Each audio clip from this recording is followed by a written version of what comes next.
The months of January.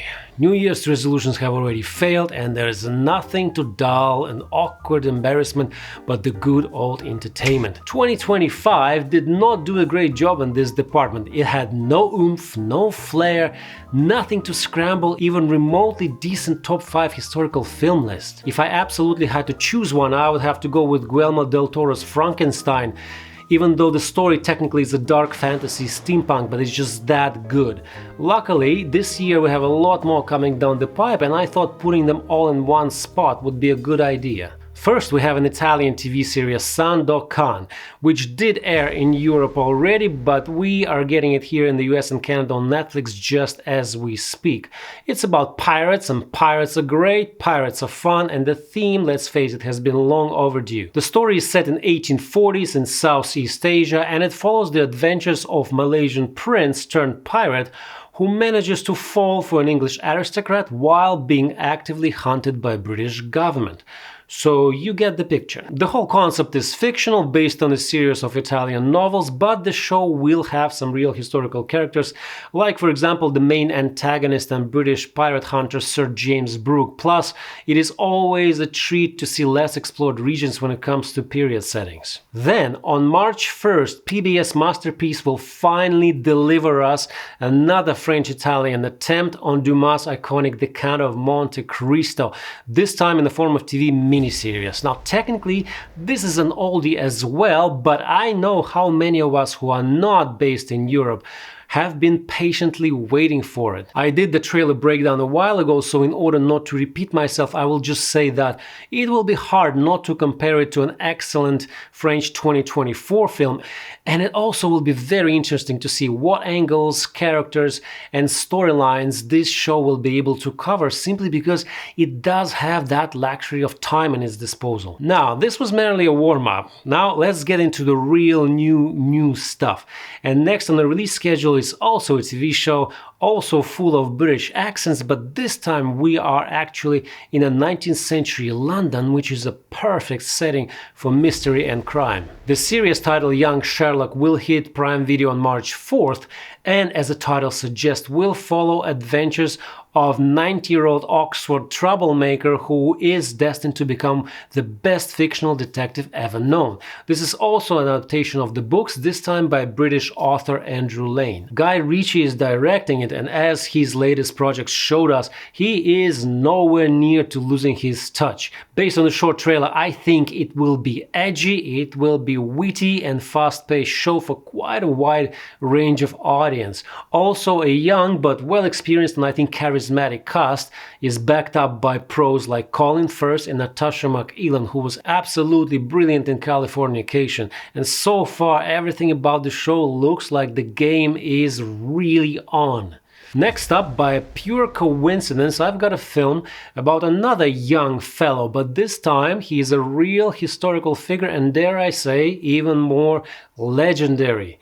The film with a similar clean title, Young Washington, will cover a founding father's early life, starting at the age of 22, when he served as a commander of Virginia Regiment during French and Indian War. The trailer looks extremely solid, and besides the actor playing Young Washington, we'll see some brilliant old-timers like Ben Kingsley, Andy Serkis, Kelsey Grammer, and Mary Louise Parker from Weeds. The film hits theaters on July 3rd to honor the 250th anniversary of American independence, and I will be definitely there on the edge of my seat. For those who like to use their time efficiently, July is your month. You don't even have to leave the theater if you don't want to. Just go see Young Washington on July 17th, because that's gonna be the day when Christopher Nolan will drop on us his epic The Odyssey. In all honesty, however, I don't really know what I feel and what to expect from this one. As soon as the trailer came out, I got basically jabbed by anyone who cares about ancient Greece, even remotely, and for one specific and fair reason, which is too Hollywood choice of armor. And especially for a Batman-looking character, which pretty much became a meme at this point. There is an AI-generated video circulating YouTube right now that's showing how that armor would have looked exactly at that period of time. and it's pretty entertaining. I personally don't think they should have gone that exact way, but a mix of color and some imagination would have made it look less like a superhero film, which at times the trailer does. And why on earth Greeks are sailing a Viking ship? I don't know, who knows? Well, we do know for a fact that there will be Cyclops, and I'm expecting a few more obstacles that Odysseus encountered on his perilous journey home from Troy. I also expect a very good dramatic angle on him and his wife Penelope. What else Nolan and Damon do with this most popular literature piece in human history?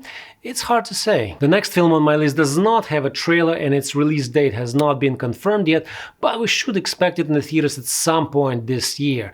It is titled Emperor, and the story set in the 16th century involves the Holy Roman Emperor Charles V and his mistress, a daughter of the carpet manufacturer of Belgian descent, Johann van der Hinst. At the core of it all will be her revenge on the emperor for the death of her father, which is a fictional event because in reality those two didn't have such quarrels, and she even walked away with a decent pension, but hey, at least it's something new and I will be keeping an eye on it to get a fuller picture. Now, the one I'm personally most excited about, and the one I believe will do better than many of us can even expect.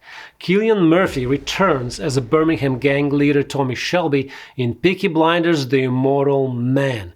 Being of Romani descent, of course, he gets involved into a fight against Nazi during World War II, and all that while he has to deal with the events of his past. Created by Stephen Knight, the original show not only stuck the landing, but I think subtly left a room for some more. This one might be a welcome final chord. The teaser trailer doesn't give away too much, but the film will be directed by Tom Harper, who is not a newbie to the style of the show with 3 episodes behind his belt, and also after that he directed an impressive 6 episodes of War and Peace based on Tolstoy, so I think we're sitting pretty good in this department too. This one will be a highlight of already packed with historical content month of March, and before we know it, the winter is over and we all get another real chance at the fresh start. So I want to wish you a most entertaining year ahead, and why don't we make the best out of it, shall we? Thank you so much for listening. Until the next one.